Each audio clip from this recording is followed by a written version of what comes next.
प्रिय साथियों, प्रिय मित्रों, आत्मिक आदर, आभार, अभिवादन, नमस्कार। मैं गुलेंद्र पटेल काशी हिंदू विश्वविद्यालय में BA तृतीय वर्ष का छात्र हूं। आज दिव्यांग एवं दृष्टिबाधित विद्यार्थी साथियों के लिए गोदान पर विजय देवनारायण शाही का प्रसिद्ध लेख रिकॉर्डिंग करने जा रहा हूं। चलिए। गोदान विजय देवनारायण शाही प्रसिद्ध आलोचक रहे हैं। प्रेमचंद की कोई भी कृति पढ़ने के बाद सबसे सहज प्रश्न तो यही उठता है कि वह कब लिखी गई थी।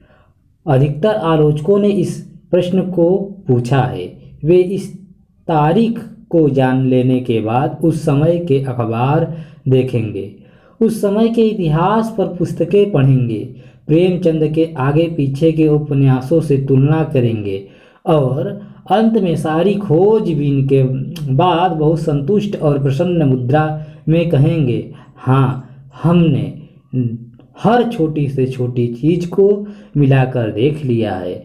जिस समय की बात कही जा रही है उस समय बिल्कुल ऐसा ही था, ठीक ऐसा ही। लेकिन महान उपन्यासकार केवल इस प्रश्न को ही नहीं उकसाता।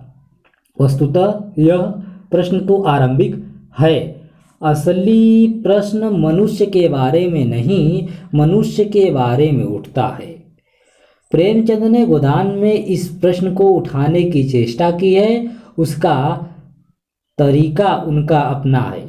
प्रेमचंद के लिए यह प्रश्न उनके स्वभाव से मेल नहीं खाता है। यह सच है कि उनकी दृष्टि सहज भाव से मानवों पर ही जाती है, मानव पर नहीं। लेकिन हर महान उपन्यासकार घूम फिर कर वहीं पहुंचता है। अगर वह ईमानदार है, अनुभूति संपन्न है, तो इससे बच नहीं सकता। यही कारण है कि गोदान प्रेमचंद की सर्वश्रेष्ठ कृति है। ऐसा लगता है कि उनके पहले के सभी उपन्यास, सेवा सदन, रंगभूमि, कर्मभूमि, इस उपन्यास की मंजिल में रास्ते के पड़ाव हों। उपन्यास का नाम गोदान कुछ भ्रामक सा है।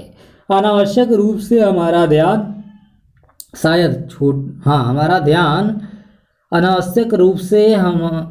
ध्यान केवल एक घटना की ओर केंद्रित हो जाता है, जो सारे उपन्यास का एक अंश और शायद छोटा सा अंश है। सच तो यह है कि होरी के साथ महत्वपूर्ण बात यह नहीं है कि वह कैसे मरा, बल्कि वह किस प्रकार जिया। उसका जीवन उसकी मृत्यु से अधिक मर्मस्पर्शी है। इसके अतिरिक्त होरी भी उपन्यास का एक अंश ही है। रंगभूमि और कर्मभूमि में प्रेमचंद ने नायक बनाए, लेकिन उपन्यास का नाम नायकों से बड़ा रखा। गोदान में नायक नहीं है। अतः दृष्टि को केवल गोदान पर केंद्रित कर देना अच्छा नहीं हुआ। परिणाम यह हुआ कि उन चीज़ों की ओर लोगों की दृष्टि कम गई जो समान रूप से महत्वपूर्ण है या शायद अधिक महत्वपूर्ण है। गोदान का समाज ठहरा हुआ है। सभी चरित्र जैसे प्रतीक्षारत हैं, जैसे कोई घटना घटेगी, लेकिन कोई घटना नहीं घटेती। यह नहीं कि कुछ होता नहीं। हर बार यही लगता है कि घटना अनावश्यक बुलबुला बनकर समाज के अथाह ठहराव में विलीन हो जाती है। होरी की मृत्यु भी बुलबुलों की इस श्रृंखला में सिर्फ आखिरी बुलबुला है, जिसका प्रयोग उपन्यास का अंत करने के लिए कर दिया गया। गोदान का यह ठहराव आश्चर्यजनक है, विशेषतः इसलिए कि प्रेमचंद अपने अन्य उपन्यासों में मूलतः परिवर्तन के उपन्यासकार हैं।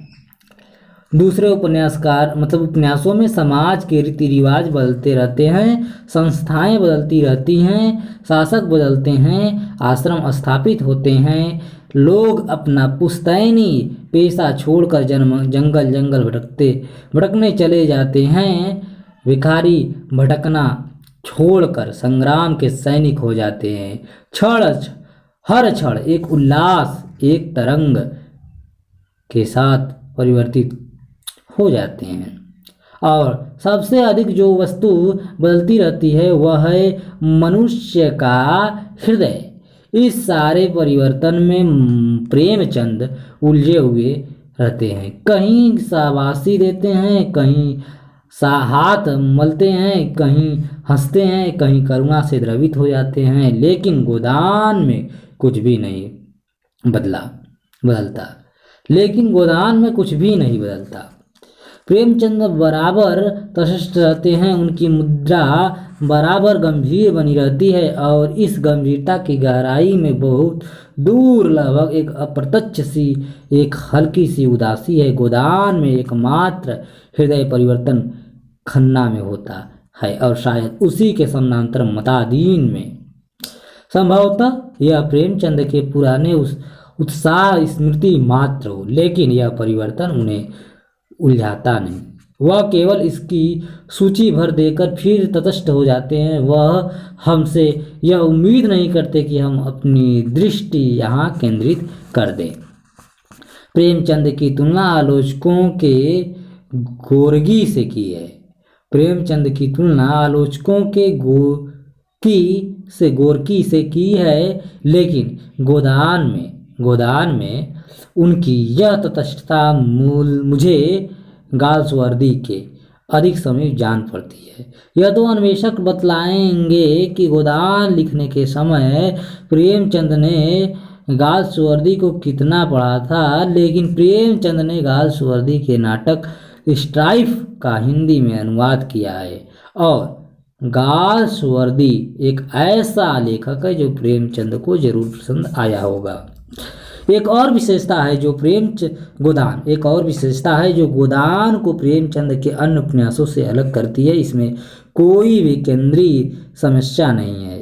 अन्य कथाओं में उन्होंने दहेज प्रथा, वेश्या प्रथा, राष्ट्रीय आंदोलन, औद्योगिकीकरण आदि विभिन्न समस्याओं को लेकर व्यक्तियों और समाज को उनके चारों ओर भून दिया है। लेकिन इसमें जैसे ही सारी समस्याएं पूरे समाज के समग्र ठहराव के सामने तिरोहित हो गई हैं, ज्वलंत समस्याओं के विषय में प्रेमचंद की तटस्थता समस्याओं के प्रति नहीं, पूरे समाज और उसके अलग अलग व्यक्तियों के प्रति परिलक्षित होती है।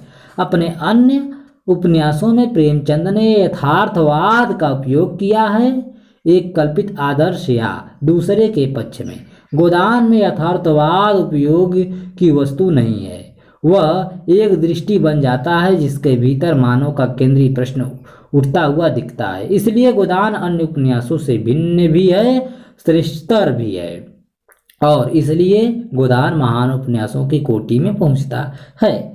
गोदान की दुनिया चारों ओर से बंद है। दुनिया को चारों ओर से बंद पाकर उपन्यासकार दो रास्ते निकालते हैं। या तो वह मानव के भीतर कहीं एक ऐसी राह खोजते हैं जो हमें एक अनंत दिशा का संकेत देती है। यह दस्तावेज़िक का तरीका है। या वह बाजार में एक रास्ता खोल देते हैं जो हमें एक अनंत प्रगति का स्वप्न दिखलाता है। प्रेमचंद का तरीका दूसरा था, जो उन्होंने पहले उपन्यास में बतलाया, लेकिन गोदान में जैसे वह राह बंद हो गई। प्रेमचंद ने दूसरी राह नहीं खोली है। इसमें विचित्र बात यह है कि खुली हुई राह के बंद हो जाने से प्रेमचंद के मन में तिलमिलाहट, बेचैनी, घुटन, व्याकुलता बिल्कुल नहीं है। इस व्यवस्था को तटस्थ भाव से स्वीकार कर लेने के बाद उससे ऊपर उठने के लिए उन्होंने एक अमोघ अस्त्र का प्रयोग किया है। वह है विशाल हृदयता। वह अपनी सहानुभूति सबको देते हैं, लेकिन इस सहानुभूति से दखल देने का आग्रह नहीं। क्या यह व्यापक सहानुभूति, तटस्थ करुणा हमें तृप्त कर पाती है? मैं प्रयास करके भी इस प्रश्न का उत्तर हाँ में नहीं दे पाता हूँ।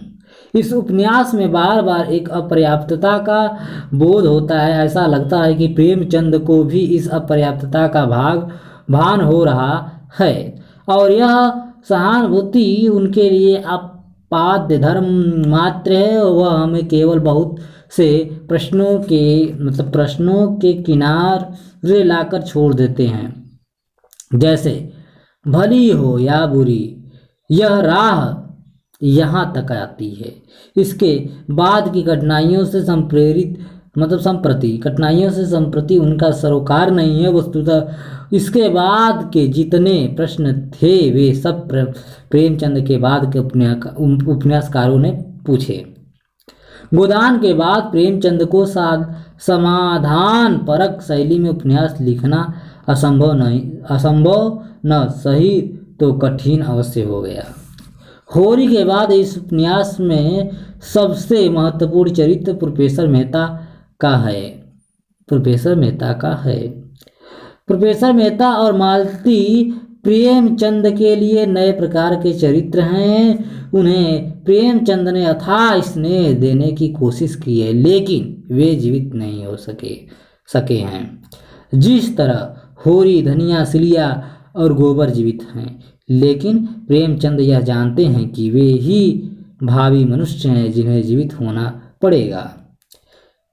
उपन्यास के आरंभिक अंश में मालती और मेहता दोनों ही छिछले हैं और उसी अंश में सबसे अधिक जीवित भी हैं। जैसे जैसे उनकी गहराई, उनकी पवित्रता, उनकी ईमानदारी खुलती जाती है, वे पीले पड़ते जाते हैं। कहीं कुछ ऐसा है जो उन्हें सार्थकता नहीं दे पाता। इसी तरह होरी के साथ महत्वपूर्ण बात यह नहीं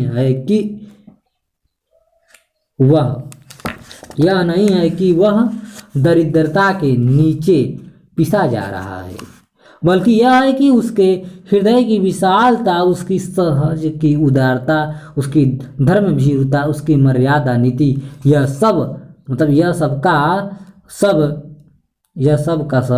भी उसे केवल क्षणिक संवेदना देकर चला जाता है, उसके जीवन को आलोकित नहीं करता। इसका मूल उसकी दरिद्रता में ही नहीं है। कहीं पहुंचकर मानव मूल्य ही बौने हो गए हैं। उस सार्थकता की अनुभूति किसी को भी नहीं होती। दुलारी सहुआइन से लेकर राय अमरपाल सिंह तक जगह जगह प्रेमचंद ने बिरादरी धर्म या समाज धर्म के मुकाबले में मनुष्य धर्म की चर्चा की है। इस मनुष्य धर्म का संपूर्ण प्रयोग जीवन को दांव पर लगाकर खोलने का प्रयास ही होरी, मेहता, मालती और गोविंद ने किया है, लेकिन सभी अपने अपने वृत्त से बाहर नहीं निकल पाते। अंत में जब मालती कहती है कि उसकी सारी तपस्या, सारी सेवा, सारा त्याग केवल अपनी प्रसन्नता के लिए है, उसमें बड़ा कहीं कुछ भी नहीं है, तो हमें भान होता है कि यह झूठा अभिनय नहीं है, वह सच कह रही है। लेकिन साथ ही साथ हमारे मन में बात उतरती भी नहीं। उसकी आवाज़ में उस प्रसन्नता की एक धड़कन भी नहीं सुनाई पड़ती जो इस तरह मोमबत्ती की तरह जलने में मिल सकती है, और न शायद उसका दर्द ही। प्रेमचंद ने मनुष्य को भला और बुरा मिलाकर चित्रित करने की कोशिश की है, लेकिन अंतिम रूप में उनके भलाई और बुराई के संसार अलग अलग ही हैं। भलाई और बुराई मानव स्वभाव के असंबद्ध पहलू भर हैं जो परिस्थिति के सामने आ जाते हैं, लेकिन वे इस प्रश्न को नहीं उठाते कि किस तरह भलाई बुराई में और बुराई भलाई में परिणत हो जाती है। प्रेमचंद ने गोदान में इतना निश्चय किया कि ऊपर से आरोपित नहीं करेंगे और इसलिए बाहर की राह बंद कर ली, लेकिन इस बंद राह में भलाई बुराई दोनों में एक तरह की तुंगता आ गई। अगर यह दुनिया अधिक दिनों तक बंद रहेगी तो निश्चय ही इसमें से मूल्यों के विघटन और उन्हें बेधने और झेलने वाली तेजस्विता का जन्म होगा। गोदान वह स्थान है जहां प्रेमचंद के परिवर्तित उपन्यासकारों ने अपनी कथा आरंभ की। इस प्रकार प्यारे साथियों, हम लोगों ने विजय देवनारायण शाही का यह लेख रिकॉर्डिंग किया। तो आप सभी से पुनः साहित्यिक सहृदय सविनय निवेदन करता हूँ कि यह रिकॉर्डिंग दिव्यांग एवं दृष्टिबाधित विद्यार्थी साथियों के लिए, कृपया आप उन्हें अवश्य शेयर कीजिए।